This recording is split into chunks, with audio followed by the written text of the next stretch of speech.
गौतम की बात सुनकर याशी ने आगे कुछ कहना सही नहीं समझा, लेकिन उसे बार बार दीपशिखा का भी ख्याल आ रहा था और दीपशिखा की वजह से ही उसे गौतम के ऊपर नजर भी रखनी थी और उसकी हर बात को हंसते हंसते टालना भी था। वैसे तो याशी भी सीधे मुंह किसी से बात नहीं करती थी, लेकिन गौतम की बात के आगे उसे भी अपना सिर झुकाना पड़ा। लेकिन तभी उसकी नजर अनिल पर चली गई। वो समझ गई थी कि गौतम की नाराजगी अभी तक खत्म नहीं हुई थी, इसलिए वो अपनी बात कहने के लिए अनिल के पास चली गई। सुनिए अंकल, अगर मैं गलत नहीं हूं तो आप शायद अनिल अंकल ही हैं, राइट? याशी ने हंसते हुए कहा, लेकिन अनिल भी कार की तरफ जाने के लिए कदम बढ़ा चुका था, लेकिन याशी की आवाज ने उसे वहीं रोक दिया। हाँ, लेकिन तुम मुझे कैसे जानती हो?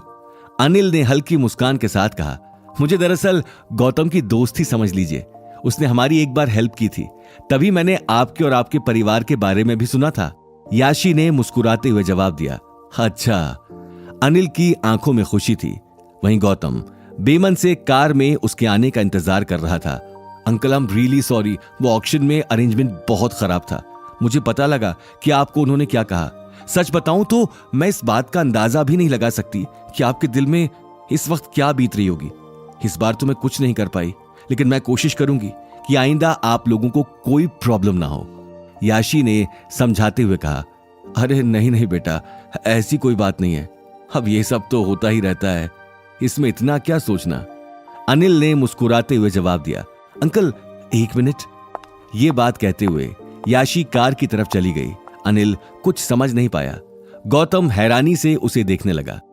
कुछ ही देर में याशी कार से एक छोटा सा बॉक्स ले आई। ये लीजिए अंकल, ये छोटा सा गिफ्ट है मेरी और आज के ऑक्शन की तरफ से। इसे अपॉलॉजी के तौर पर गौतम को दे देना। वो तो लेगा नहीं, इसलिए मैंने सोचा आपको ही दे दूं।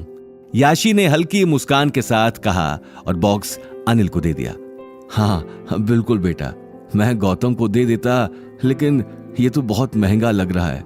इस तरह के महंगे गिफ्ट की जरूरत नहीं है, तुम खामखा ये। अनिल ने गिफ्ट को देखकर अपनी बात कही, लेकिन इससे पहले कि अनिल आगे कुछ कह पाता, याशी ने उसे समझाते हुए जवाब दिया, प्लीज अंकल रख लीजिए, मुझे अच्छा लगेगा। याशी ने धीमी आवाज में कहा। अनिल इस बार मना नहीं कर पाया। गिफ्ट देते ही याशी अपनी कार की तरफ चली गई। अनिल एक पल वहीं खड़ा उस बॉक्स को देखता रहा और अगले ही पल वो भी अपनी कार की तरफ चला गया। कार के अंदर बैठते ही अनिल ने बॉक्स डैशबोर्ड की तरफ रख दिया। गौतम हैरानी से उस बॉक्स को देखने लगा। गौतम, आखिर कौन थी ये लड़की? वो कह रही थी कि तुम इसके दोस्त हो। बहुत मना किया लेकिन मानी ही नहीं और जबरदस्ती बॉक्स देकर चली गई। अनिल ने गहरी सांस लेकर अपनी बात कही।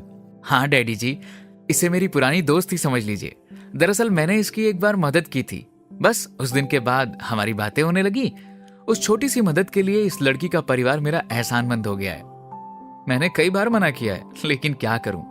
आज भी जब इसे पता चला कि आपकी और मेरी ऑक्शन में बहुत इंसल्ट हुई है, तो मुझे ढूंढते हुए ये यहां तक आ गई। ये उस ऑक्शन की चीफ गेस्ट थी। अच्छा, अनिल ने हैरानी से कहा। हाँ, और आपने ठीक किया, ये बॉक्स ले लिया, वरना उसे खामखा बुरा लगता।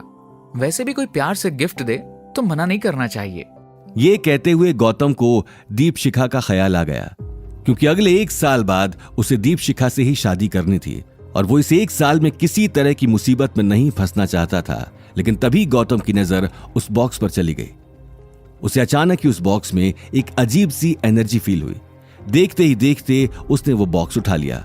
आखिर क्या है इस बॉक्स में? अनिल ने सवाल किया। गौतम ने कुछ ही देर में उस बॉक्स को खोल दिया, लेकिन जैसे जैसे वो उस बॉक्स की पैकिंग को हटा रहा था, उसे फील हो रही एनर्जी बढ़ रही थी, साथ ही उसकी हैरानी भी बढ़ती जा रही थी।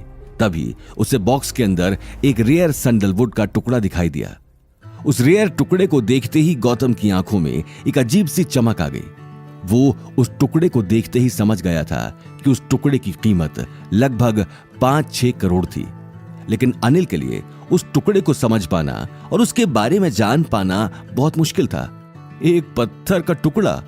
मुझे लगा कुछ बड़ी और अच्छी चीज दी होगी इन लोगों ने, लेकिन ये तो सिर्फ एक मामूली सा टुकड़ा है। अनिल ने अनजाने में ही कहा। नहीं डैडी जी, ये पत्थर नहीं, बहुत रेयर सैंडलवुड है। मैंने इसके बारे में ऑनलाइन पढ़ा था। इसकी कीमत गोल्ड से भी ज्यादा है। ये ज्यादातर माउंटेन्स के टॉप पर ही पाया जाता है, लेकिन इसका मिलना भी बहुत रेयर है। गौतम की बात सुनकर अनिल भी उस स्टोन को हाथ में लेकर उसे ध्यान से देखने लगा। आगे की कहानी जानने के लिए देखिए अगला एपिसोड सिर्फ पॉकेट एफएम के यूट्यूब चैनल पर और रॉयल वारिस के सारे एपिसोड्स को सुनने के लिए डिस्क्रिप्शन में दी लिंक से डाउनलोड करें पॉकेट एफएम ऐप।